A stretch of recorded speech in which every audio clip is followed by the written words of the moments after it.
Hi, this is Elizabeth Miles, and you're listening to the Sirens of Audio. What are you doing, my Mondasian comrade? I am listening to the Sirens of Audio podcast. Listening? Yes?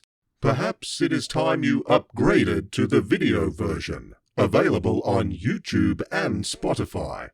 I did not know it was available there, my Earth-Shockian cousin. It is. And it is quite an excellent show.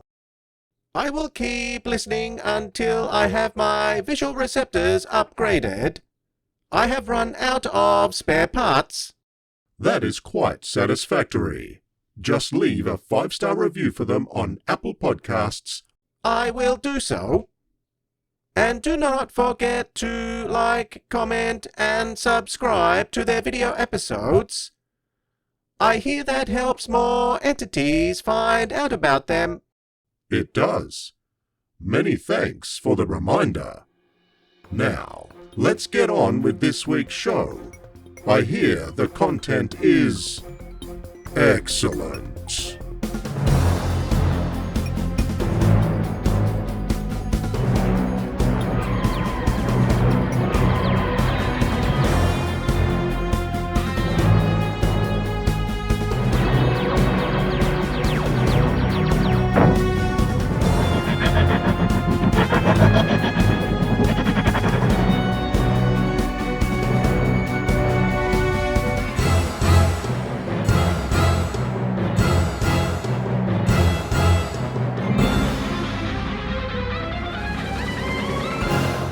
G'day audiophiles, this is the Sirens of Audio, the show that explores the universe of Doctor Who and the audio medium.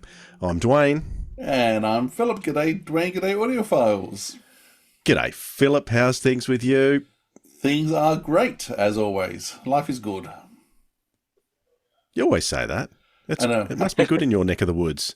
It All right, is. we've got a couple of great guests lined up for our episode today. From the Doctor Who show, we have Dave. How are you, Dave? I'm good, thanks, mate. How are you? Yeah, good. You keep coming back for more. That's a good sign. Oh, look, always happy to record with you guys, especially in the same time zone as us. That's always very helpful. But no, I'll always tell you fun. what, it's Good to be here. so much less stress when that happens, I can tell you. But creating much more stress for us, in fact, is Marc Atkinson, who has joined us from the UK. He is originally from the Proctor Who podcast, but more recently from Mr. and Mrs. Who. G'day, Mark. Yeah. Hello, Dwayne. Hello, guys. Nice Welcome, to be here. Thank Mark. you. Thank you very much. Thank you too. Good to be here. Yeah, thank you. How's things going over where you are?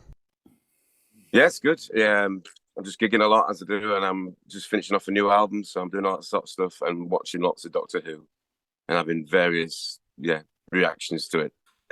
I see you've got a nice collection of Blu-rays behind you. You've been collecting the special editions since they've been coming out. Oh yes, I have indeed. Yeah, absolutely love them. I'm just rewatching season 8 at the minute, actually, and going right through that, and absolutely loving it.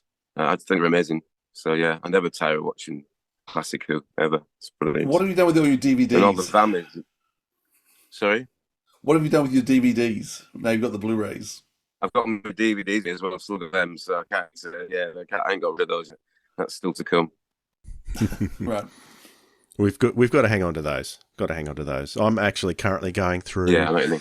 my season 15 because I ordered that from the UK because we were having some issues with wondering whether it was actually going to be released at all in Australia. And so while I was away, I ordered season 15, got it sent to my home address. So it's been sitting here for a few months. So I'm still working my way through season 15, which is, one of my favourite Tom Baker seasons because I love the Graham Williams era. Really? That's me. Yeah, I love it. Well, Absolutely I've got a confession to make to our listeners, Dwayne. Go on. Which is after saying I was never going to get a Blu-ray player or get the Blu-rays, I've now got a Blu-ray player and I've got 10 of the seasons so far out of the. You should be ashamed of yourself, Philip. Going back on your word. No, No, it's great. Investing in these is one of the $30 each. So I thought I can't resist them for $30 each. 30 Australian dollars? 30 Australian dollars. Wow. So I picked up 10 seasons at $30 each, and I got a Blu-ray player from Amazon as well for $55. You know, Mark, that's about 15 quid per Wow, set. that's excellent. I was paying more for a VHS of some of those stories back in the 90s for Yeah, one that's story. right. Well, I think there are 3 or 4 sets I was paying for more than one VHS. I think the first VHS I bought was $50. Yeah, Wow. those early ones were shockers. But Yeah. when we were importing them early from the UK, they were $40-50 each. Yeah. All right. We have got a couple of things to do before we talk about our main feature tonight. We're all here to talk about the most recent Big Finish release, Goth Opera, the lost story that has... Oh, no, it's not a lost story. What am I talking about? It's a novel adaptation of their missing adventure, which is important because it's the very first missing adventure, isn't it? Dave, am I right? Yes. Absolutely. I think I'm right. The very first one. So it was quite a landmark release. But there are a couple of things we need to do before we get to that.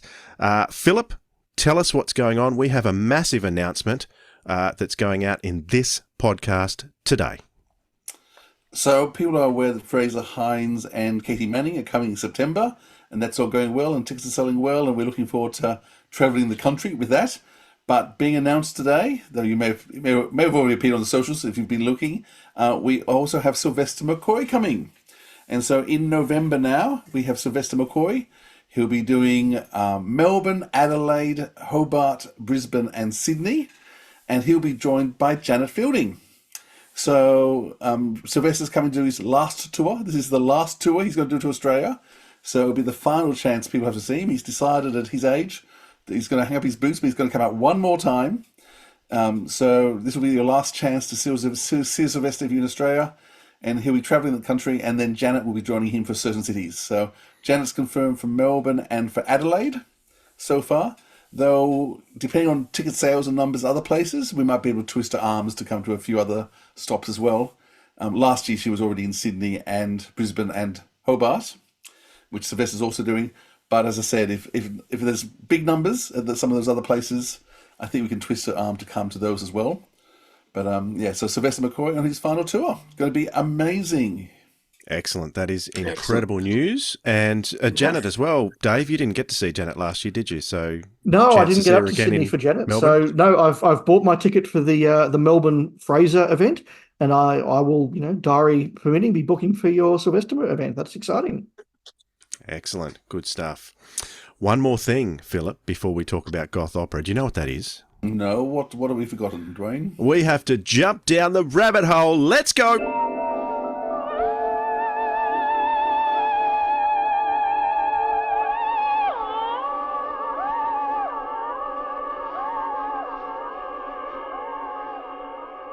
All right, boys, thanks for joining us down the rabbit hole. And I want to draw my attention to Marc because, Marc, I have really been feeling for you. I've been listening to your podcast, Mr. and Mrs. Who, and I have been empathizing with you terribly because you have been feeling very similar to me in certain respects on the most recent series of Doctor Who. And I know last time you were on the Sirens of Audio, you hinted that there was a podcast coming out. I imagine this is what you were hinting at. And it's been fun to listen to your thoughts with yourself and your partner Tam. Thank you. Don't be like that. It's not been all bad. No, it doesn't. No. But the most recent episode I listened to was your final episode. So the episode 8 of series 1/14/whatever. And my heart was bleeding for you because of being able to empathise. So my question to you is, though, and I've seen you make some comments on social media, and I've seen a bit of backlash. I've made negative comments on social media, and I've had people come back at me saying I was a right-wing extremist and a racist and a phobe and an ist and whatever. Exactly. So my question is there a line that you cross that goes too far when it comes to negative criticism? Is it too much to have negative? Or as podcasters, do we have an obligation to be negative when we really feel negative about something? And how do we cope with that negative backlash that seems to come from people who can't take it? These kids. Yes, well, it sounds a deep question, isn't it, Dwayne? Thanks for that. It's the thing is, we're passionate about it. We love Doctor Who, don't we? And we know how good it can be. And when it isn't, when you watch it and not only think it's not very good, you think it's really, really bad. It breaks your heart. because it's like, oh, this could be amazing. And I think that's been There's the no most... way we wanted it to be like this. No, of course not. We were all looking for the good things, and we have enjoyed, certain episodes like Boom and 73 Yards. I enjoyed Legends of Ruby Sunday as well. I thought they were 8 out of 10s, which is really strong. But I thought the rest were pretty dreadful throughout. But I didn't want to, because I wanted to love them.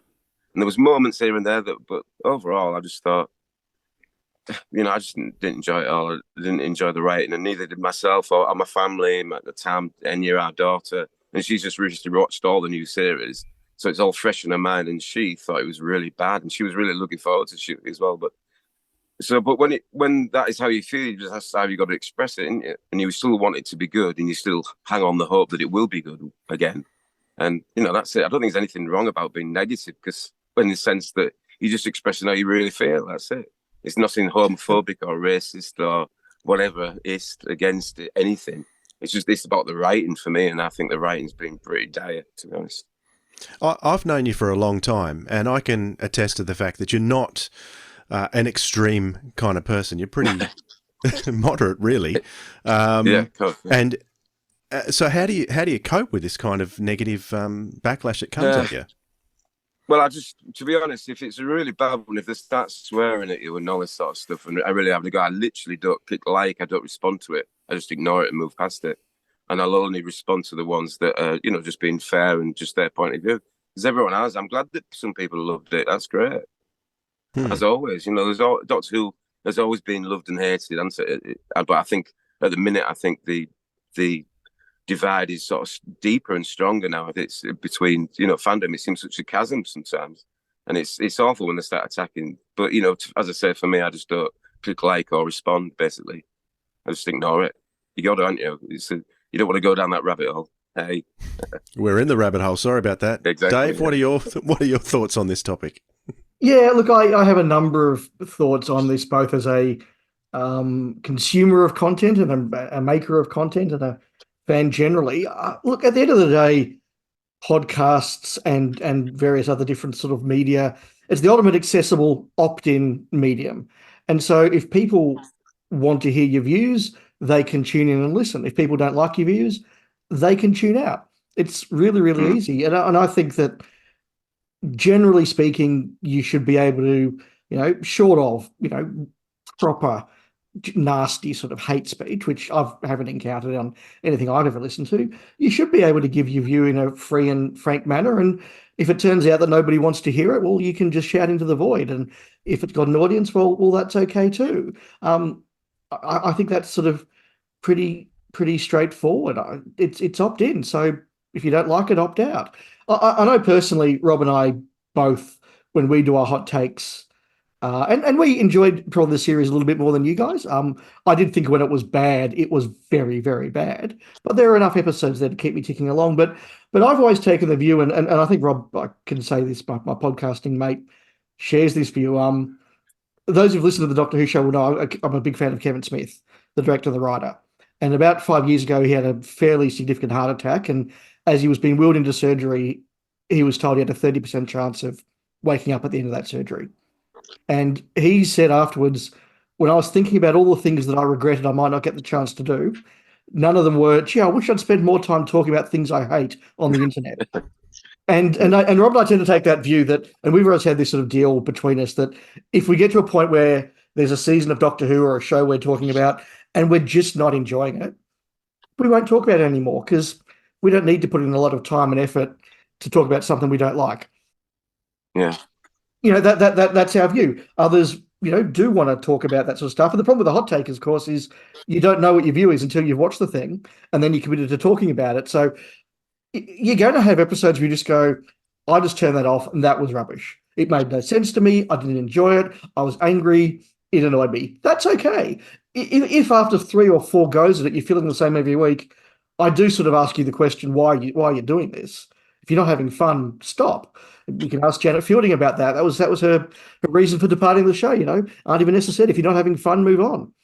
And I think that's something to remember as content creators. But at the end of the day, we all give a view. We all turn on our mic and put our thoughts out there because at some level we think that what we have to say is worth listening to. Let's be honest, we've all got a little bit of ego in this, or we wouldn't be doing it. If people don't want to hear it, they can tune out. If they like it, Yeah. they can listen. I think it's the ultimate, just free and easy format.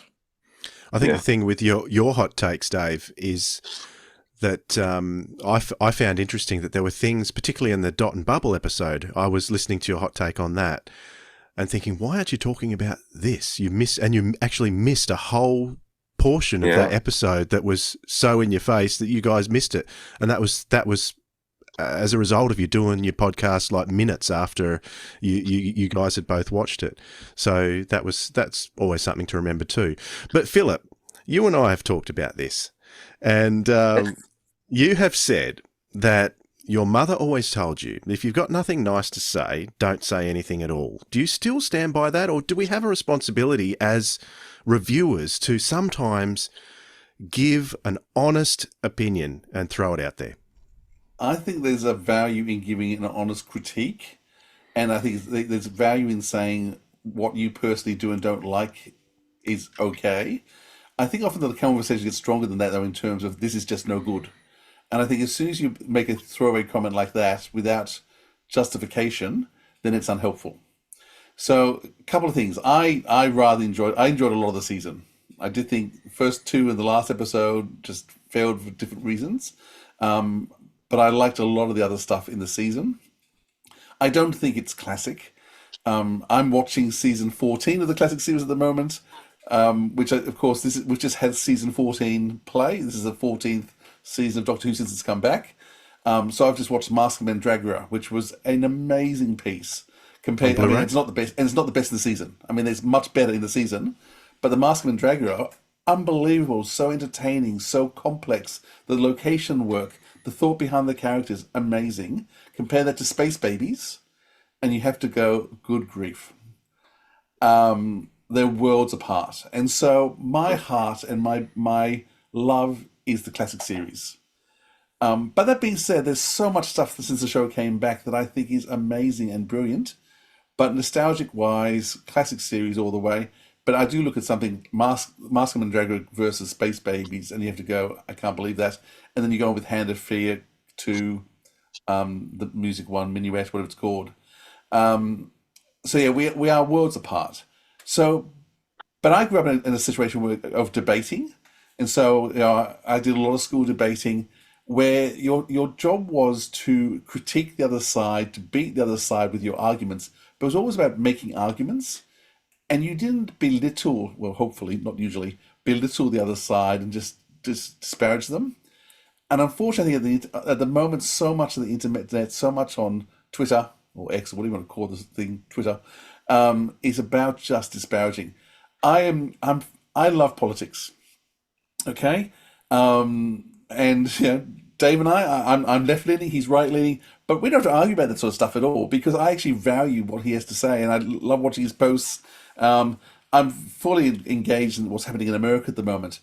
But and I follow Marjorie Taylor Greene, and I follow Camille, and I follow both sides. And just watching the vitriol that people are speaking to each other, and just the hatred. And there's no argument there, there's no debate there. It's just loathing the other side.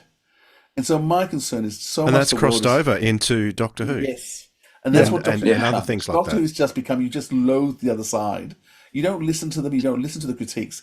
So I'm not bothering to critique the new series much, because I know it's not going to be listened to, because people are incapable of actually listening anymore. So I mean, I'll have discussions with people I like, and I'll throw at what some of the things I think is positive. But on the whole, there's no value in engaging, because people are just so angry all the time. Yes. I must say, I did notice, Philip, that you didn't ask me too often and ask too deeply about my views, because you knew what I would think about the new series. Yeah, well, yes, but but this is going to sound awful. But in part, I think you are so anti the episode before you even start it.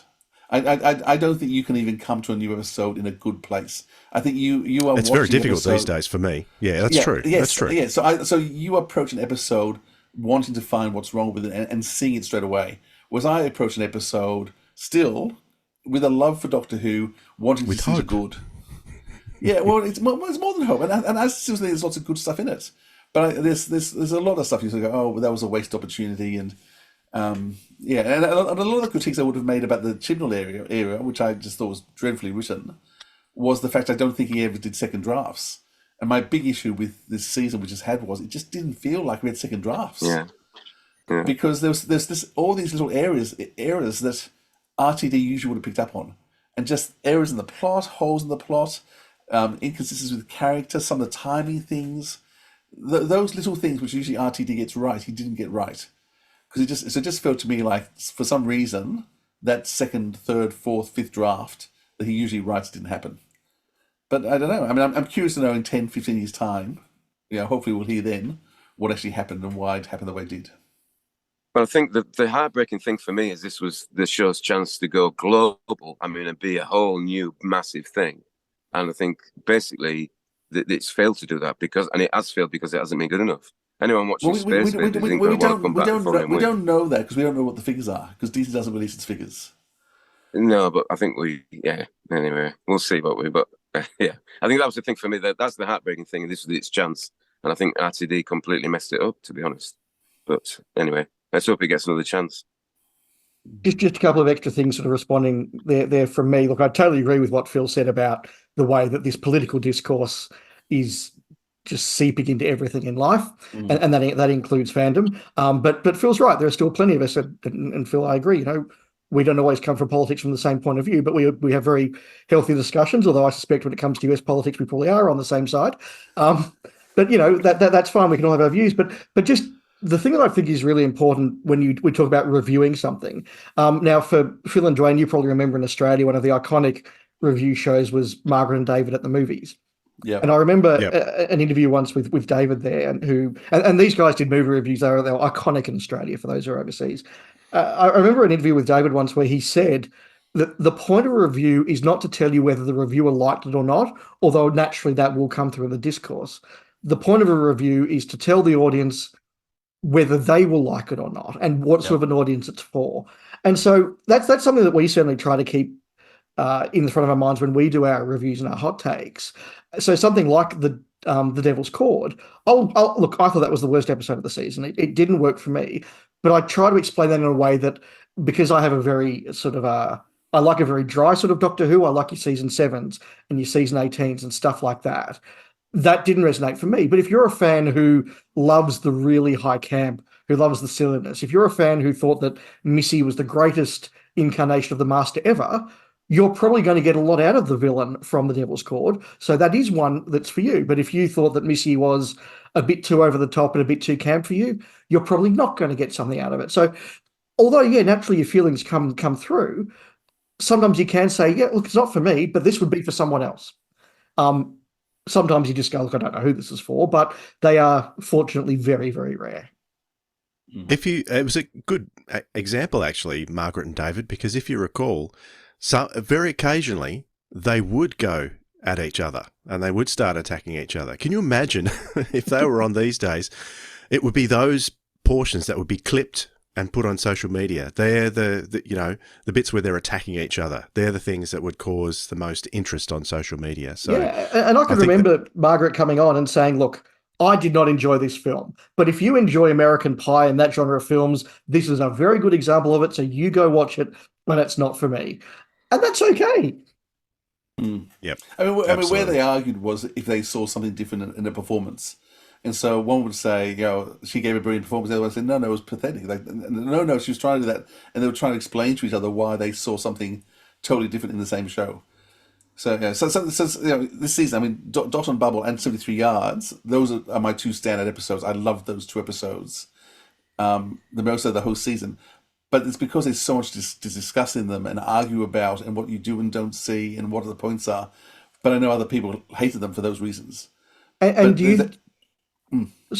do you think, Phil, and also Dwayne and Mark, did the comments of the production team and the like before the season went out, comments like, we're going to upset all the right people, go touch grass if you don't like it, did that hinder the ability for some to discuss it because it set up almost an us and them before the show went out? It absolutely did for me because I was waiting for those things to come along and going, yep, you've done it, you idiots. That's what I thought of it. Yeah, So, I mean, I guess the first thing for me was I loved the Davros spoof. I loved the Skaro thing with David Tennant beforehand. And then Russell T talked about his thinking behind it. And that was just so sad. it was. Oh, It yeah. would have been Yeah. okay if it was left as a spoof. Yeah. But then when he said no, I was happy for it being canon. And to me, it was just the fact that, okay, the Daleks shouldn't have looked like that. Davros before the accident. In my head, I could rationalize it all. And Russell has always allowed us as fans to rationalize things before, but now we're being told what to think. And that's the error. So I'm deliberately not listening to any of those. I'm not. So, I mean, there's been all these interviews at Comic Con and things appearing on YouTube with Suji and Millie and Russell. I'm not watching them because I don't want to know what they think. Likewise. Because I think their thinking detracts from the show. Let the work do the work, and then it doesn't need the commentary from them. Because and Russell's always said this. Russell has said his view is just a view. It's up to the watcher to decide what the meaning is. And now he's trying to impose on us a view, his view. And so I'm just ignoring that. And I think I've enjoyed the season a lot more because I'm just cutting out all that stuff. I'm not trying to work out the underlying meaning of what I'm ignoring that totally. I'm just letting the work speak for itself. And I think I've enjoyed it a lot more because of that. Because I'm not looking for the hidden wokeness, for want of a better word. I'm not touching and going on to any of that. I'm just enjoying. I'm just watching what's in front of me and commenting on what is the work that's been produced, and ignoring the background behind it. I agree with that. Yeah, so do I. very good. I was going to ask if there's any final thoughts on that, Mark, on this topic. Well, I did have something to say, but I've forgotten my train of thought with it. But I've been building it up so long. No, not really. I just hope season 2 is better. No, that was it.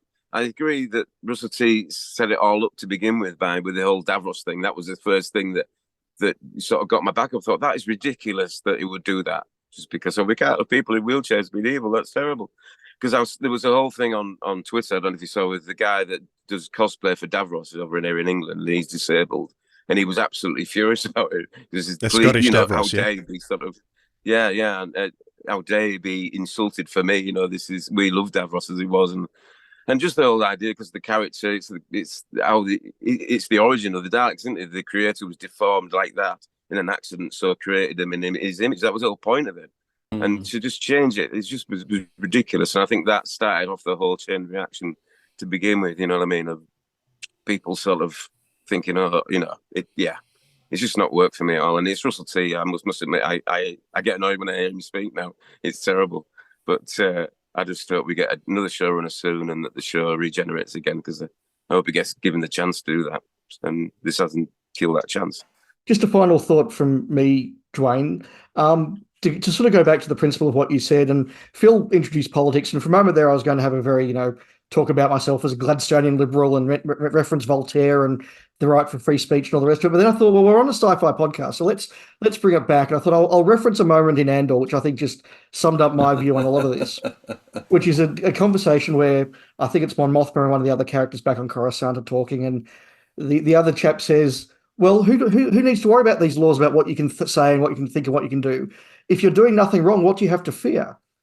And Mon Mothma turned around and says, I fear your definition of wrong. And to me, that sums up perfectly in a sci-fi show why we should be allowed to say what we think and give our views, and everyone should be able to live with that. And if you don't like it, switch us off. Yeah.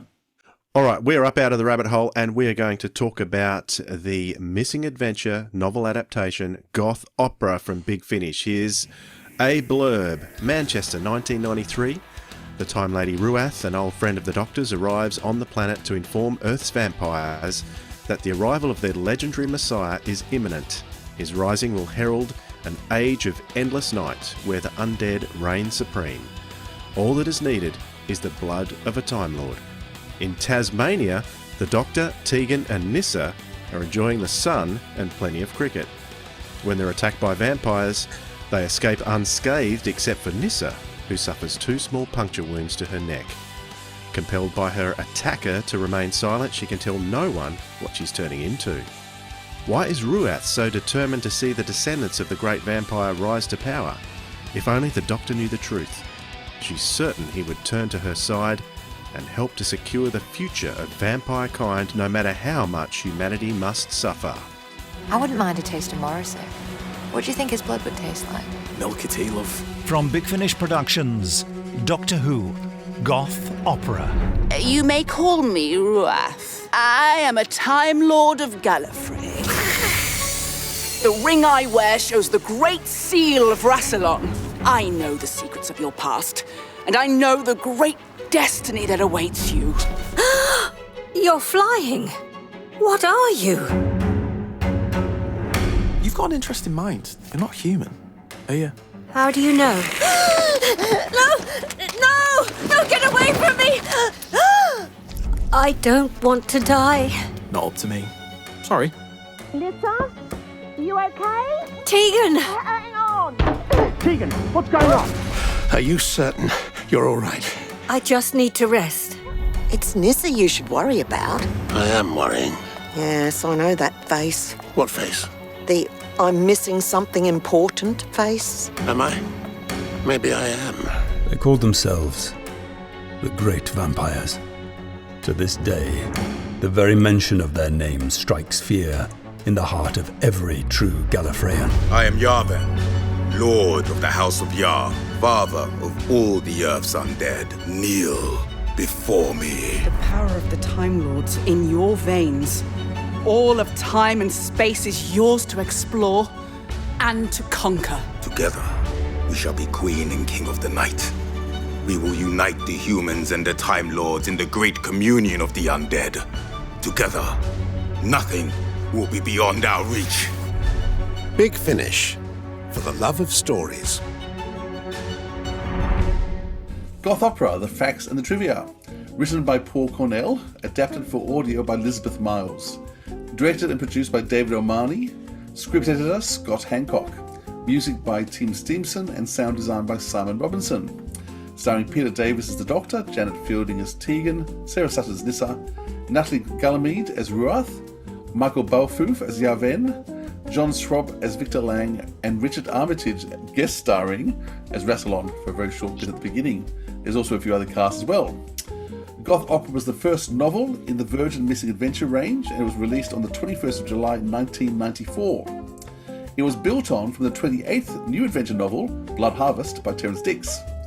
That was the 7th Doctor story with Ace, Bernice Summerfield and Romana II, and featured the return of several characters and the vampire planet from the 4th Doctor television story, State of Decay. The plot for the story originally came from an unproduced comic strip for Doctor Who magazine. This would have had the 4th Doctor in it though, fighting Dracula.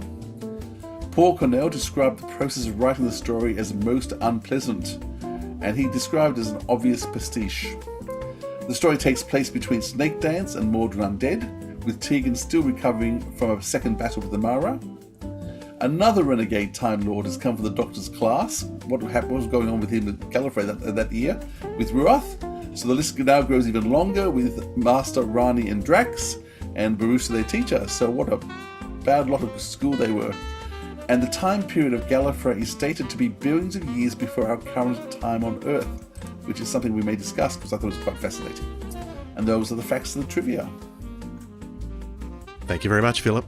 I guess we should start with the novel itself, which came out in 1994. It was a landmark novel, the first of the missing adventures. Dave, as our resident expert on all things 90s and the novels, do you recall this one coming out and what your feelings were on this? The cover is probably one of the most striking covers and one of the most memorable covers of any of the missing adventures, I would say. Yeah, absolutely. I can remember being very, very deep into the Virgin New Adventures at the time, as was a lot of fandom that I was hanging around with during the 90s. I would have been coming up to 14 as this was about to be released. I was 14 by the time it did come out. And it was quite exciting because suddenly we had a whole new era of Doctor Who about to be brought forward. And it was exciting to think that some of our favourite doctors and companions and monsters would be coming back. And the fact that they got Paul Cornell to launch it also was a very big marker. I think we also thought that they weren't just going to be doing target novels with an extra 50 pages. They were going to be going for that spirit of the New Adventures, being a bit deeper, a bit more broad, taking the show maybe into some places it didn't go, but the clash between that and trying to capture the spirit of the era was always going to be tough. But Paul Cornell was really sort of, I think, a deliberate choice to say this will be new and different, even though we're trying to capture the eras. I absolutely remember when the initial cover for Goth Opera came in with the image of Nyssa with vampire fangs and just covered in blood. But I believe the shops in the UK said, "Look, we can't put that out on the family shelves," and so it was quickly sort of white X'd over to give her sort of just a few drops of blood, and that was quite a surprise to us when we saw the books in the shop. But it was one where. Look, it was 1994, so the equivalent of we're all going to jump on iPlayer and watch this the moment it drops was we're all going to go to the local specialist bookshop and buy a copy as soon as it arrives in the country, and people did. It was a big, big deal. Did you read the book in preparation for this today, or has it been a while? I read the book about 18 months ago on a train to Poland, as it happens. So I have read it fairly recently, yes. I read it at the time, and yes, I read it a couple of years ago. Mark, you've read the book recently, haven't you? Yes, I did. I got it in a charity shop about 6 months ago for £2, which is a bargain. And so, yeah, I recently read it. It's taken me about 4 months to read because I'm quite a slow reader because I have loads of different books on the go at the same time. So it depends what mood I'm in. But yeah, I've just recently finished it. And then as soon as I did, I started listening to the audio. And I've actually listened to the audio twice as well because I knew I was coming on here. So I thought I better remember what it was all about, especially after I just read it. But yeah, no, it was good, really good, actually. I enjoyed the book when I read it, and I really enjoyed the audio. I thought it was a great adaptation of it. Well, I wanted to, I haven't read the whole book, but I found that in my archive out in the shed, I do have it. So I grabbed it and had a quick read of the beginning, because in the audio there's not too much mention of Tasmania. They mention being in Australia, don't talk about Tasmania. I think there might be one mention of Tasmania at the end, but hardly anything at all. And the book actually goes into a little bit further as to where exactly they are in Tasmania, which is about 20 minutes drive from where I am sitting right now in Launceston. So that was great. Wow. I really enjoyed reading that opening chapter with the scenes with the Dr. Tegan and Nyssa in Launceston. The main difference between the book and the audio is the audio tries to say it's Australia, it's sunny, it's whatever, but the book is a bit more realistic in that Launceston is much more like the UK in its weather. It's a bit grey. The houses are much more English. It's more like an English town, and I really appreciated that myself. So that's what I get out of the book. What about you, Philip? Did you read the book in preparation for this? You probably didn't have time. No, and I must confess, I'm not sure if I've read any of them. Oh, I've read the old one. There was a Robots of Death follow-up one with Chris Boucher read that I wrote. Corpse Marker. Yeah. Corpse Marker, which I've read. But on the whole, I bought a whole heap of them on sale once, and I've just been selling them off recently because I've never got to reading them. And if I need to know anything about the books, I just ask Dave. I do. I mean, I do remember coming out because we have a big, it's called Galaxy, a big sci-fi store in Town Hall, and I do remember seeing them coming out and looking at the cover and thinking, "Wow, that looks interesting," and then looking at the price tag, and it was very expensive, and going, "Yeah, no," and so that was during that whole period. I wasn't doing much with Doctor Who at that stage. Was Galaxy Bookshop in Town Hall back then, was it? Because I remember it being in Castlereagh Street, I think. Yeah, it was in Castlereagh Street, and then it moved opposite Queen Victoria Building. Right. Near the ABC shop. So you could do both at the same time. Yes, they used to go into town, do the ABC shop, do Galaxy Bookshop, and there's another comics shop just down near the Hoyts complex. So that was a regular Saturday. Nearly every Saturday I would actually go in to town, catch a train, and do those things. One of the most memorable train trips. This is almost a rabbit hole topic in itself.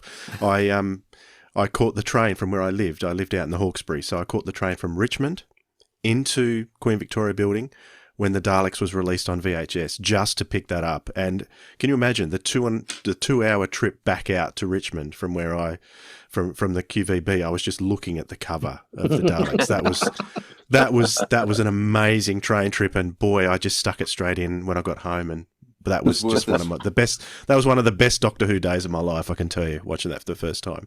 But anyway, I digress. While we're digressing, I just have to get my own Tasmanian pedigree made very clear, because my father did spend his teenage years in Westbury, not very far from where you are, Dwayne. And my grandmother did live there for the rest of her life. So we have some proper Tasmanian heritage on this podcast. I just had to get that in there. Yeah, very good. And I took Janet there last year. That's my connection. Now, when I was 20, I toured Tasmania with my parents as well for 2 weeks. So I've spent a total of about 15 days in Tasmania. Excellent. Yeah. Can I give my Tasmania story now? Go on. Yeah. No, I ain't got you haven't been. Never. I didn't think so. All right. When's the River Sea tour of Tasmania? That's what I want to know. Yeah. One day. One day. You should be back. Done. All right. Yes. Let's talk about the audio version, because that's what we're here mainly to talk about. And how did you find, for you boys, I'll start with Mark. How did you find the audio adaptation compared to what you read in the book? I think it was, as far as I can recall, I think it was, apart from not having the Gallifrey sequences in it, there's Romanas in it and all that sort of thing at one point. I thought it was a really pretty faithful adaptation. In fact, I recognised some of the dialogue, literally word for word, from thinking, wow, that was definitely in the book. So a lot of it was lifted, and I really enjoyed it. And obviously, because I just recently read the book, I sort of knew the story. So I think with Big Finish, a lot of the time sometimes I find it difficult to follow the story. Do you know what I mean? I'll be on episode 3 and I think, I have no idea what's going on here. But with this one, I followed right the way through, and really, really enjoyed it. So yeah, I think it was a really faithful adaptation, to be honest. As far as that's what I felt about it too. It was very, very easy to follow. I've found in the past that novel adaptations have been so jam-packed full of info that they're trying to cram too much in. And I felt that this, maybe making it, spreading it over 3 CDs instead of 2, helped a lot. Dave, what do you think? How do you feel it lived up to the adaptation process? Yeah, I agree with both of you. I was very excited to pre-order this one, and then I downloaded it and I got it ready for the drive to work, and it came up on my car screen that it was 3 hours and change. And I did have a moment of, oh, bloody Big Finish. They do everything at length. They can't do anything short. 3.5 hours, Jesus. But then I realized as I was listening to it that actually, on this occasion, was absolutely the right decision, because taking 3 hours to adapt a book that's 235 pages does mean you can actually properly, faithfully pull through most of the plot strands of that book. So the length gave it the space to do that in a way that was really, really good. There were definitely some changes that I noticed, but unlike other adaptations where you go, oh, it's a really shame they had to lose that plot thread for time or for money, or they just didn't want to cast another actor to do all that, and that's always a shame. Every one of these changes, I thought, well, they couldn't have done that on audio. That wouldn't have worked, or that would have been a little bit too graphic and horrific for an audio adaptation or for Big Finish. So there were just tweaks and little things lost out here to make it a little bit more sensical, and that's perfectly okay. It was very, very faithful, and certainly as someone who knew the book, I found many of the big action scenes and the big sort of set piece scenes did very effectively evoke the same images in my mind as the book had, which was very effective. I did have questions about whether someone who didn't know the book would follow all of those set pieces, and that's something I'll be interested to hear your thoughts on. But yeah, a very good adaptation. Philip, I kind of forced you into probably listening to this before you may have otherwise, because we were doing this review. What's your experience of the story? Yeah, because I was looking forward to listening to it. I had already downloaded it and got it, so I didn't feel like I was forced into listening to it. I generally do always enjoy the novel adaptations, though have found some of them to be just too pressured and pushed, so that it has been hard to follow. This one actually I found is probably my favourite adaptation that I've actually listened to, aside from maybe the Bernie Summerfield ones. There's a couple of Benny ones which I think I prefer, even though they've taken the Doctor out. But in terms of adaptations, well, I don't know if it's adaptation. In terms of stories, I really enjoyed this. I loved the characterization. I think Nyssa got to shine as a character, and even though a lot of the time she was struggling with her vampirism, letting Sarah Sutton act is always good. She didn't get a lot of chance to do that well in the show, and she's a very talented actress who just never really got the opportunity she deserved ever, I think. I mean, she was a great child actress, and she was, what she got to do in Doctor Who was great, though she was never used anywhere near her best capacity, and then didn't have a huge career afterwards. She's a very happy wife and mother, and wife to dentist, and lives a very good and happy life. But you can actually see in this that she's actually an amazing actress, and so she had some really powerful scenes, and it was actually cast really well with people opposite them. It's a large cast for a Big Finish, but I think the fact it's 3 CDs allowed them to cast larger, and also I think how they've actually used them, because I suspect many of them only went to the studio for one day, but were able to be spread across the 3 CDs. So it was a clever use of actors who played off each other really well. So I was amused by Richard Armitage getting a guest starring in the credits at the end, because he does a bit of narration at the beginning and that's it. But it's Richard Armitage, and he got his voice. So no doubt he did that while doing one of the Gallifreys at some point. So they just sort of managed to use him.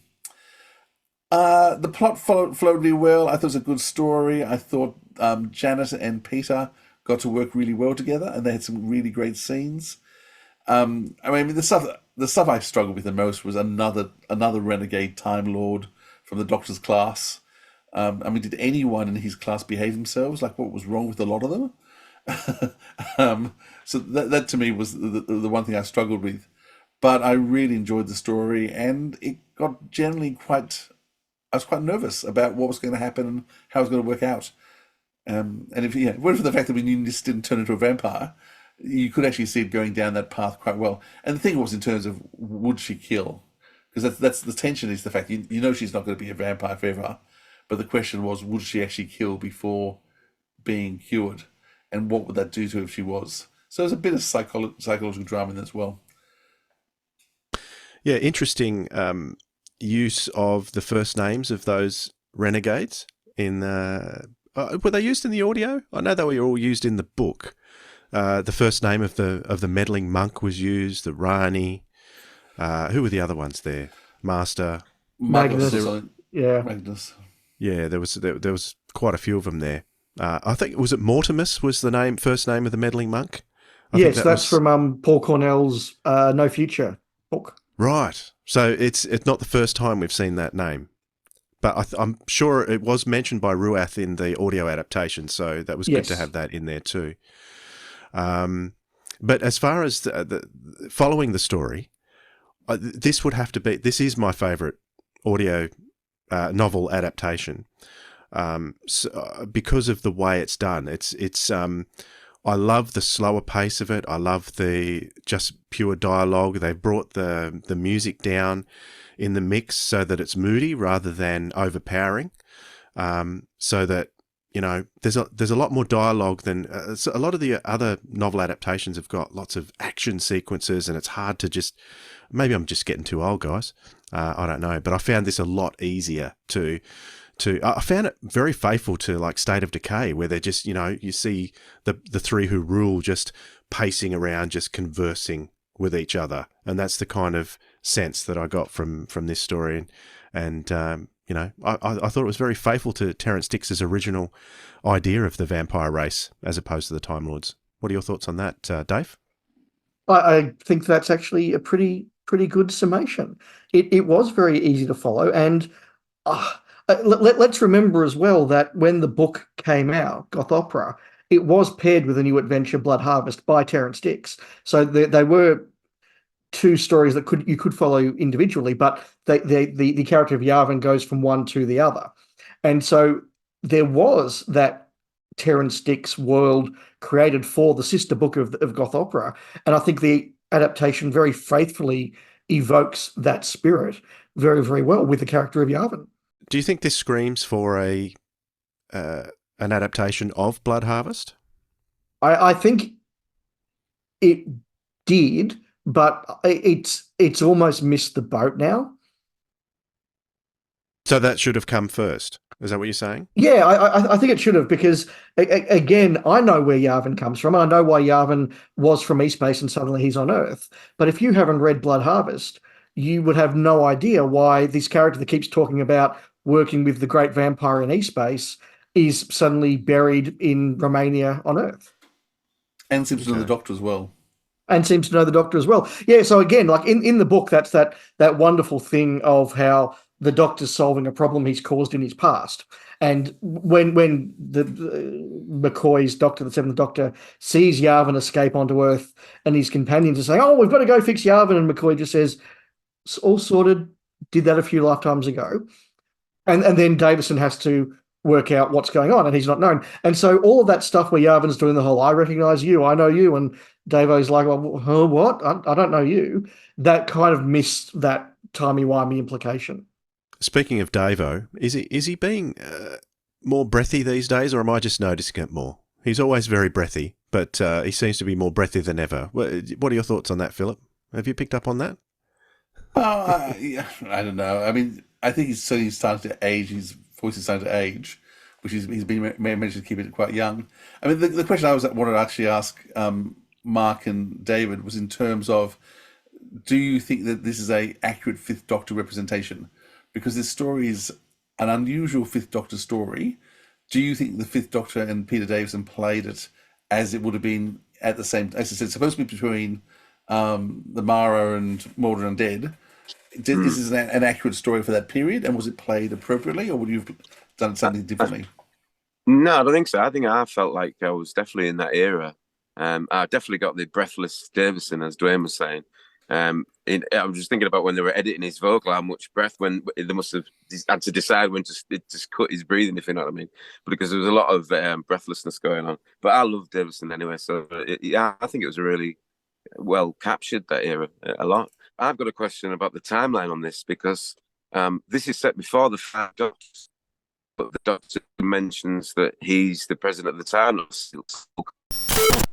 Well, I think what we got from that is that he mentions that he's president of the Time Lords. Is he not? Could that be that? I don't know, Dave. You're more familiar with that's right, because he was president of the Time Lords in the Invasion of Time. And he's still president of the Time Lords in the Five Doctors, because he commands Chancellor Flavia. Am I not the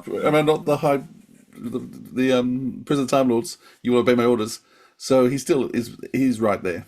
Yeah, so I had the same moment that Mark had, where I've gone, hang on, that's not right. He doesn't become president until the Five Doctors. But yes, he was president at the end of the Invasion of Time.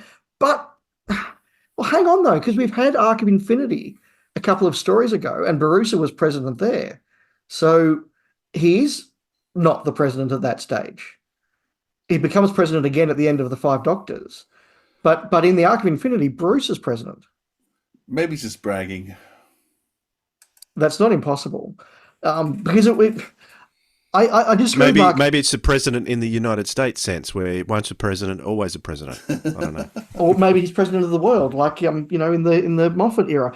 And it's interesting you say bragging, because although I thought it was a very good Fifth Doctor performance from Davo, I did think it was much more end of era Davo. This is sort of your Frontios, Caves of Androzani Davo, much less sort of a bit weary, a bit angry, a bit more confident. Not quite the still very sort of young and wide-eyed Davo from the first part of his era. Yes, you might be right there. It's a slightly wrong Davo at the time. So while we're Dave, what are some of the things we've lost from the novel to the adaptation? What do they have to take out?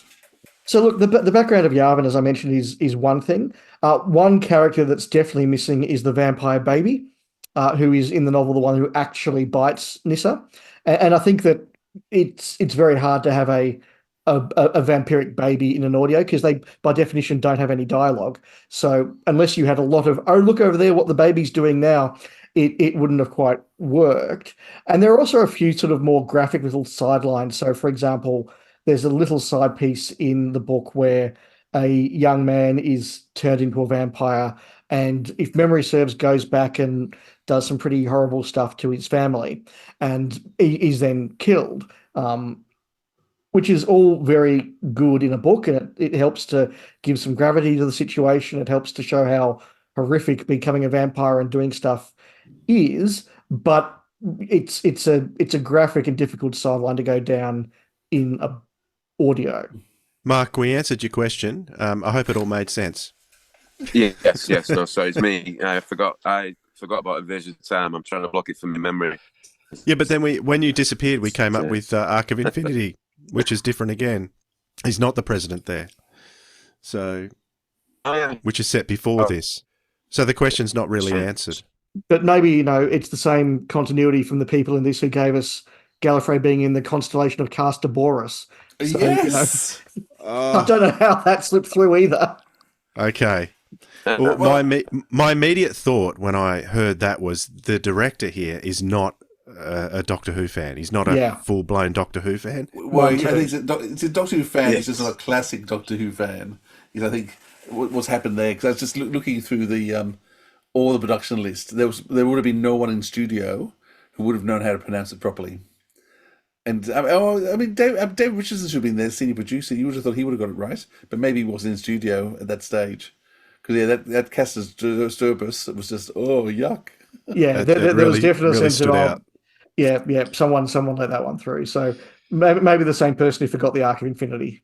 Can I say one casting thing that I thought was interesting? Michael Balfour, who I think is an excellent actor, actually has a fairly strong speech impediment.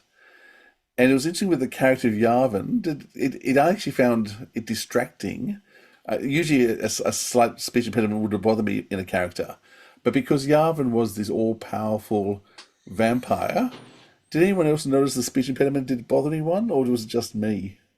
No, I didn't. I thought it was a great performance. I didn't notice it. I thought it was absolutely magnificent, actually. Right. Okay. Maybe just because having kids and myself having needed lots of speech pathology myself, and my kids needing lots of it. I was more tuned to the way some of the words were being pronounced. Well, he has got two great big fangs in his mouth, so that would make things hard to pronounce. You know what? Maybe that's what it was. That's why he couldn't say his R's properly. It was the fangs. The adaptation itself was written by Lisbeth Miles. Did you know that there is quite a close connection between Lisbeth Miles and Paul Cornell? They're quite good friends.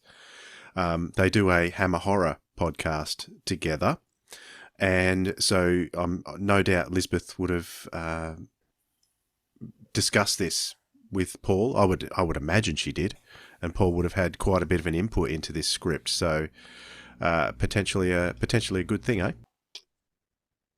I think with this audio adaptation too, Paul has now been his books have been adapted to more media styles than any other author, because they've been turned into TV shows, Doctor Who magazine, comics, and audios now.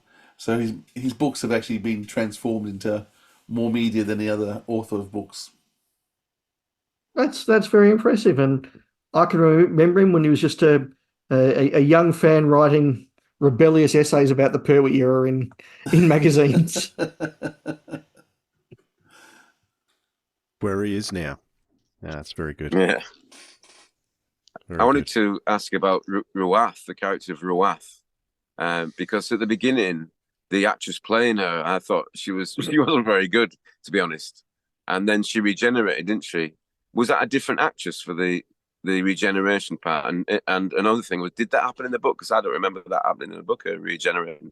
Can you answer that, Dave? Because I don't recall that regeneration. Yeah, I'm very sure it happened in the book. And I was curious how they were going to play it when they got here. I think it was the same actress, though. I don't think there were two actresses on the credits. Right. So on the credits, there's only one actress credited for Ruath. But I did think it was a different actress, because it did sound like a very different voice to me when they did it. Yeah. So I'm sure maybe one of the other cast members had played it early on. Yeah, there's where she was playing it to begin with, I thought. I kept hoping that she wasn't going to play it like that all the way through, and I'm glad she didn't, because obviously then she regenerated. So yeah, it makes sense now. Big Finish have changed their website this week, and I'm still trying to work out how to negotiate around it. And because when they changed it last time, I wasn't very happy. So I've been pushing for years and hoping for a new website, which they've now. So it's all your fault, Philip. But I was thinking, I'm not quite sure I like this at the moment because I can't find anything. Maybe I'm just being negative, and I'll get used to it. No, yeah, my Twitter feed is full of very, very hardcore Big Finish fans who were quite not sort of angry and how dare you change it way, just concern and bafflement and bewilderment that it's not working as it should and hasn't transitioned as it should and is much harder to navigate. And I've got to say, as somebody who doesn't regularly visit the Big Finish website, and when I do, I want to be able to very easily browse a particular type of adaptation or book or series or whatever. It's very, very hard now. And I believe they've removed the "you own this" markers on it. I don't know if that's true or not. Yeah. But if it is, that's insane because I rely on that. Ruath, excellent villain. Oh, just a question on Ruath. Is she hinted that she's a girlfriend of the Doctor's? Yeah, I think that's one of those things that I don't recall particularly from the book. And it may be one of those things where the dialogue is very similar, but the way that Fielding particularly plays it kind of is emphasizing that in a way that we just wouldn't have sort of taken it in 1994. Yeah, it's just through dialogue through Tegan that it's implied. I just brushed over that because I don't need any more romance with the Doctor. Yeah, likewise. Okay, so I'm just looking through the production credits, and we've got David O'Mahony, who's done quite a few Big Finishes, but he hasn't done too many. Mainly Torchwood. He's had lots of. He's doing the new Vamped series. There's a new series on vampires coming out called Vamped, which he's directing, and he's did mainly Torchwood. Okay. As well. We've got music by Tim Steamson and sound design by Simon Robinson, and there are a couple of names that I'm not overly familiar with. What I loved about the music in this was that it was very down in the mix, and it was just there as a musician, Mark, how did you find the music in this? Because I thought the mood that it created for this story was just perfect. I'm glad you mentioned the music, Twin. Music's brilliant in this, absolutely excellent. I thought it suited it so well, and as you say, it was just in the right place in the mix. It wasn't bombastic at all. It just set a lovely mood. I thought the music was excellent. In fact, it's a shame there's no music suite in this release, as far as I can see. It isn't. And because that'd have been great. But yeah, I agree. The music was brilliant.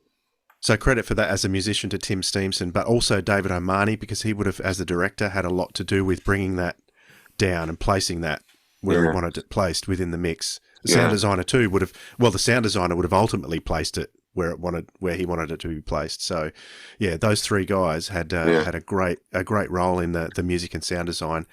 And I think that's one of the things that made this one of the best releases of the year for me, dare I say. Yeah, I agree. Yeah. Definitely. What are your thoughts on that, Philip? Did you notice anything different on the sound design on this? I did actually. I mean, the music in particular was particularly subtle. And once again, he's doing the Vamped series, and he seems to work mainly with this director, the music. So he hasn't done a lot of stuff. Some bit of Torchwood. He's doing Vamped. I thought the fact that the music was actually quite.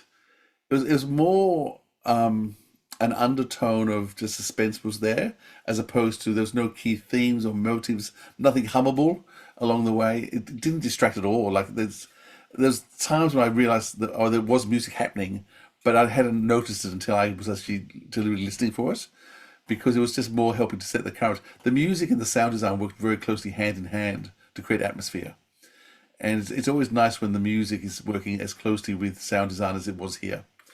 I thought it was a really nice mix. And they just balanced it really well together. So I thought that was great. And I think it was particularly important because you have two key set-piece scenes that rely on a particular thing happening to people as they're being attempting to be transformed into vampires. And that relied a lot on being sold by sound. And I think if you'd had the music too strong over that and you'd missed the sound, you would have totally missed the implications of those scenes. So it was very, very important in selling the moments there. Of course, we can't miss the fact that there was an error in the title sequence for all of this. So, but Big Finish is going to fix that. They're going to reissue that. A lot of people make comments on social media saying, "I didn't even notice what the issue was," but I found it. Yes, Mark. Put my finger up. Yes, I thought because it's the end of episode 1. And I thought it worked brilliantly because there's like a pulse in the music vibe underneath the last scene that he's carried on into the theme tune, because it sort of ends with the opening instead of the end credits, and it just worked. I thought it worked an absolute treat. So I like the incorrect version, if you like, of it. It worked really well.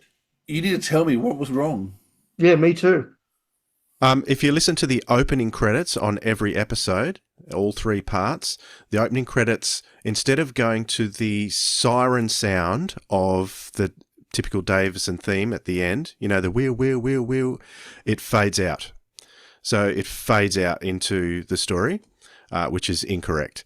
And the cliffhangers use the opening title sequence. They don't use the closing title sequence, which is a different sting to finish. So it gives the cliffhanger a different effect altogether.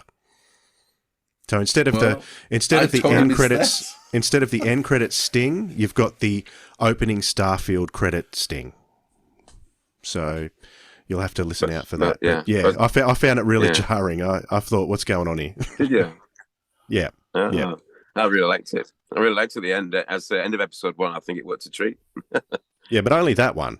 I think I know what you mean. I thought, oh yeah, that sounds all right. But then the other 2 episodes, it didn't really fit for me. Yeah.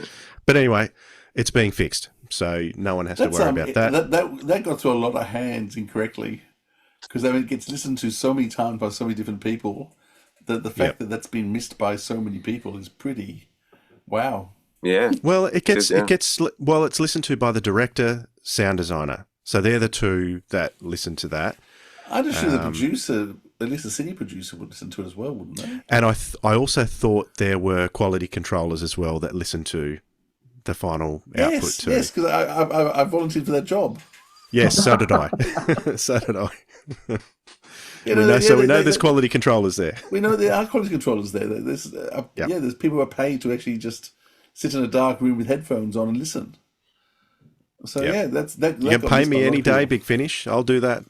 No problem. If they can't say Castorborus, then what help have we got? What do you mean? It's Castorborus. They're not real fans. Any final thoughts on Goth Opera, the audio adaptation, Dave? The only other thought that I wanted to mention, because it was a fantastic adaptation, I really, really enjoyed it, is there were a number of times listening to it where I thought, why on earth is the 5th Doctor going on about pots of tea? He's never done this before. It's absolutely bizarre. So I was very, very pleased when we got to the end of end of story, little sort of doco, and Davison said, "I don't know why I was talking about that. That was just weird." So the great man and I did agree on that one. Apparently, it's in the book though. But in the book, it's would they say that Tegan has to make the tea every time in the book? But in the TV series, they changed the audio. They changed each time to be slightly different. She only made it once out of the 3 times. He made it once, and then the Airbnb had an endless supply. So, but apparently in the book, she gets said to make the tea all the time, and she wouldn't do it. It's very possible. It's one of those things that in a book you just sort of skim over, but it's just so clear, and they really made point of it in this. So maybe that's why. Yeah. I know Elizabeth Miles loves that's one thing. We had her on the podcast ages and ages ago. I think we were talking about an audio called the Grey Man of the Mountain, Philip. Do you remember that one? Yep, I do. There was lots of episodes with just dialogue, which was a beautiful story. And she made the comment she loves just people sitting and talking over cups of tea. So she would have probably grabbed that and put that in because it's something that she loves personally. There you go. So, yeah. That's my theory anyway. What about you, Mark? Mark looks like he's frozen again. Yeah, overall, I really enjoyed this. I agree with Wayne, my favourite audio of the year so far. I loved it. I loved Pete Davison. I loved Janet Fielding did a great job. And as Yeah, he said earlier, Sarah Sutton was fantastic, isn't it? So it really give her a chance to shine. So definitely one of my favourite, well, in fact, my favourite audio adaptation by far, because I followed this one, but that's probably more to do with the fact that I read the book just immediately before listening to it. But no, brilliant stuff. 9 out of 10 from me. This is great. Beautiful. Philip, do you dare to score this adaptation? I don't score things, you know that. Right? Yeah, I did know that, but I thought I'd get you to try and get you to score it.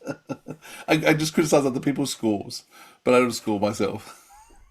Do you have a question for us, David? You often have a question for us. My question is, this is the first audio adaptation they've done for a very long time, I believe. Yep. Do you think that they should be doing more of these? If they can do these at this quality, then yes. If they do more audio adaptations like Cold Fusion, maybe not. Because even though Cold Fusion was enjoyable, it was so densely packed, it was very hard to follow if you hadn't read the book. If they can pick out books that they can condense into 3 hours of audio like this, then yes, definitely. I think they have to be very picky with what they do from now on. Well, what are your thoughts on that, Philip? I think there's great stories to be told, and most of these novels are not accessible for people anymore. You can't get them, you can't buy them, people don't read. So to be able to actually bring good quality stories by great writers to a new audience, it's worth doing. So it's interesting that in the past, people have kept calling, that vocally, people for Big Finish call for these to be made more than anything else. And even after the accident, people keep every week people be writing in saying we want more audio adaptations, but people didn't buy them. Comes down to buying it, doesn't it? It comes down to sales. So if this sells well, then I'm sure we'll get some more. I don't know what made them decide that this was the one to retry again, but they've certainly they've given it to a young director, a young producer, and they've been more experimental than they've been with the previous ones. And I think it's paid off because it's as I said, I suspect they're not classic Doctor Who fans because of some of the language, because it's stupendous, but other things have, I think, made it worthwhile. So I'm fingers crossed if they can find other good novels. And I mean, you know the best novels, David, but yeah, pick the best novels and do them well like this. I think anything but Lungbarrow, not Lungbarrow. No, Lungbarrow would be a disaster on audio. Sorry, guys who haven't read the book, but it can't be done. It can hardly even be read as a book. But look, I enjoyed it as a book, but no, it would be a disaster on audio. But I mean, surely the rationale for this is the 30th anniversary of the Missing Adventures, right? So that's what's prompted this one. But they haven't advertised as such. That would have been sensible, but they haven't plugged it that way, which would have made sense. I thought I saw it mentioned somewhere, but I mean, they probably did plug it that way in a tweet, but it's not mentioned on the website as part of the reason for it being out. I'm certainly enjoying discovering these stories. I mean, Dave did a great podcast recently on Who Killed Kennedy, and that was one of the I'd never read it, but before that episode, I knew that it was coming out in a month's time, so I found a copy of it and read it, and I'm so pleased I did. Because it was such a great story and a different dimension to Doctor Who. So I do think these novels bring something new for Doctor Who fans. And so if you can actually, open up new stories for people, I'm all for that. Right. Very good. I'd personally, I'd love them to do some of the Eighth Doctor books, like Father Time and all that sort of stuff, and the stuff where he lost his memory. Was it the burning and all that? I think they'd make great audios. I'd love to see them, and I love McGann, so that'd be, even better for me. I reckon First Frontier would be my pick for one to do. I think that would be a really good adaptation. Which Doctor's that? That's A New Adventure. Okay. Is that David McKinty? It is, yes. Yep. Okay. Don't ask me how I plucked that name out of the air, but it just I seem to remember the cover. For that. All right. Well, that's our review of Goth Opera. Thank you, boys, for joining us for that. Just before we go, just what have we been listening to? Philip, my list says that you are the one that needs to go first on what you've been listening to. So has there been anything apart from Goth Opera that you've been listening to? Or is this your recommendation? Yes, I'm going to recommend part of the Blake Seven World series, and the most recent one to come out was Tarrant. So this stars Stephen Pacey. Yep. So for those who don't know, Blake Seven I love Blake Seven. It's after Doctor Who or with Doctor Who. It varies into it's my favourite show after or before Doctor Who. And of course, losing some of the main cast of Blake Seven has made it almost impossible for Big Finish to do more stories. However, they have been touching into the world's Doctor Who, and Stephen Pacey has had a lot to do in that series for various reasons, which I could go into, but I shan't. But they've brought out 3 stories with Stephen Pacey, and they're all amazing. So there's the authorized version by James Goss, which takes place before the Blake Seven crew, but he's organising his life. It's complex. It's a very James Goss, peculiar, out there script, but it's basically using cheap, uses a couple of cast members to retell his whole life and using the same actors because they're all in a dreamscape sort of thing. But it's really just giving us all of Tarrant's life in terms of how he got to be where he was, except you can't trust the narrator. So what's true and what's not true is very hard to tell in the story, but it's him creating his own life story. Andy Lane wrote a story called Behemoth, which is them hunting down the Liberator back when he is still a captain for Federation. So it's interesting seeing that period before he's actually become part of the crew. And then Bomb by Gary Russell. I'm so glad Gary Russell's writing stuff. He's doing a lot of stuff at the moment. It's a Tarrant and Dana story set kind of 3 or 4 episodes into the season. So it's while they still don't know each other very well, but getting to know each other. Yasmin Bannerman plays Dana. She's been doing the Dana part for several years in other series of Blake Seven for Big Finish. And the two of them it's about Avon sending them off, sort of setting them against each other, isn't it? Yes, it's really, really good. It's really a great character piece, a really great character piece, very entertaining. So the 3 stories there, all really good value, and explores the character of Tarrant in a much deeper level. So, I mean, Stephen Pacey sounds old, so he doesn't sound like what was he, 22, I think, on the series when he first started? Yeah, thereabouts. 23. Yeah. So his voice is not, and I've always struggled with Stephen Pacey as back to Blake Seven because he doesn't try and make himself younger like others do, which doesn't work anyway. And it's very hard to hear the same voice as Tarrant. But these stories, you just don't care because the stories are well written enough that it doesn't matter. So you just have to get used to Tarrant's You can suspend your disbelief when listening to which one has to do because the voice isn't the same. But aside from that, there's 3 really great stories. And Stephen Pacey's had an amazing career as an actor in terms of so many productions he's been in. Once again, he's a bit embarrassed by Blake Seven, which is a shame because I think he did some great work. He absolutely did. Yeah, Dave, I know you're a Blake Seven fan. If you haven't heard this, I totally recommend you get this one, have a listen. No, absolutely. I listened to a couple of those Blake Seven adaptations in the last month after you guys recommended some, and I was very impressed. So yeah, I'm keen to listen to more, and that sounds really, really good. I will give that a go as soon as their website is working again. And while we've got you there, have you been listening to anything that you would like to yes, recommend? I have in the last month listened to a couple of Big Finishes, and I really enjoyed the adaptation of Just War, which I just read the book, so I thought I'll listen to the adaptation. I've been working through those early Benny stories. I've only got one to go now, I think, and that was a very good adaptation. I think that does compete with Goth Opera to be one of the best adaptations they've done. So that was a really good, really enjoyable Benny adaptation. And I also listened to The Relics of Jigsaw, which a number of people, yourselves included, have over the years said, "Oh, this is really, really good." And I finally just decided to go listen to it, and yes, it was very entertaining and a rare example of Big Finish that does have a nice tight story and doesn't outstay its welcome. Yeah, absolutely. It was the a Benny's done fantastic really story. well because most of them are just an hour long, and so they have to be tight just to get it all in. But I think Just War, I think that is actually the best adaptation to a book because, and emotionally, I still cry. It makes me cry. It makes me angry. It teaches me history. It does everything good Doctor Who should do. So yeah, I just love that adaptation. I've listened to it several times, and every time I go back to it, I just love it. Yeah, totally agree with all of that. Very good. Mark. Yeah, Mark, yes. what have you been listening to? Or have you been I- releasing anything? You been releasing any music lately?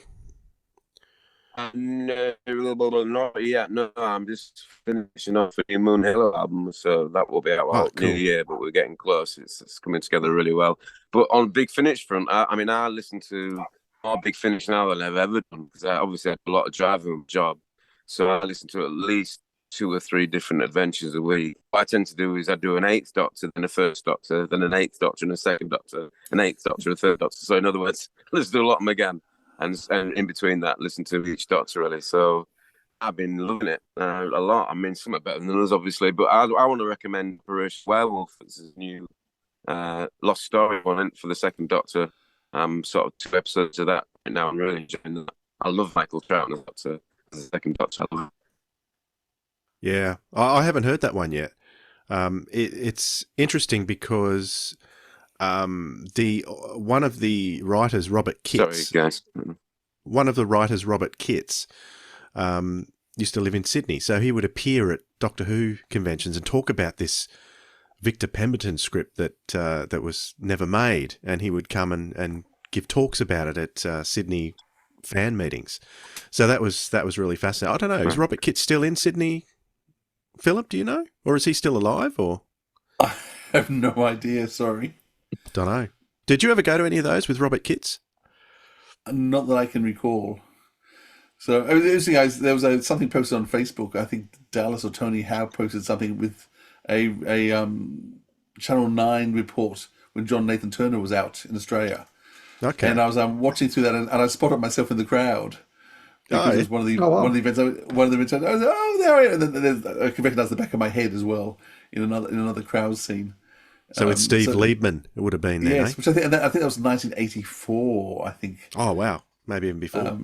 Yeah, so just it was very interesting watching this. And I mean, it was being ridiculed. It was Mike Willesee. The reporter was totally ridiculing the show and Doctor Who fans, and they're all idiots and blah blah blah. I can imagine Mike Willesee doing that actually. Yeah, it wasn't him. It was the reporter that was doing it. But Gotcha. It was all. But yeah, I mean, At least it wasn't James Valentine. And Jeannie Little's in. Yeah. Sorry, that's a deep cut. Yeah.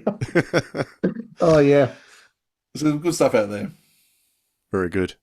Thanks for that recommendation, Mark. Really appreciate it. And No worries. Thank you for joining us for this episode of the Sirens of Audio. It's been great to have you back. Thanks very much. Thank you. It's been a pleasure to be here. I say sorry about the tech stuff, but it's Brexit. I blame everything on Brexit these days. Yeah, that was a nightmare. So if we want to find out more about what you're doing, can we go to markatkinson.co.uk? Is that where we find out all about I don't have that website anymore. No, What you the best got? place to get me for my music is Mark Atkinson Music. No, wait on Mark Atkinson Music on Twitter, I think, or X, whatever. Okay. And obviously, Doctor Who wise, I'm Mark at Mr. and Mrs. Who on Twitter. So yeah, join me there if you like. I promise I'm not as grumpy as I sound. No, I know you're No, not. you're not. I can vouch for that. And Dave, where do we find you? If you look for the Doctor Who show on various forms of social media, just follow that trail of breadcrumbs and you'll find me. Very good. I'm yet to listen to your season 12 review. I'm looking forward to that. That's probably on my listening for the weekend, I reckon. Oh, fantastic. You heard that yet, Philip? I have. It was a very good. I mean, I didn't mind their scores on the whole. I mean, I'm amused by the fact that Dave gives you ABCs and Rob gives numbers. And Rob and I have had some disagreements on Twitter about his numbering system because he feels that each numbering story within the season is okay. With my views, it's got to be across the whole show.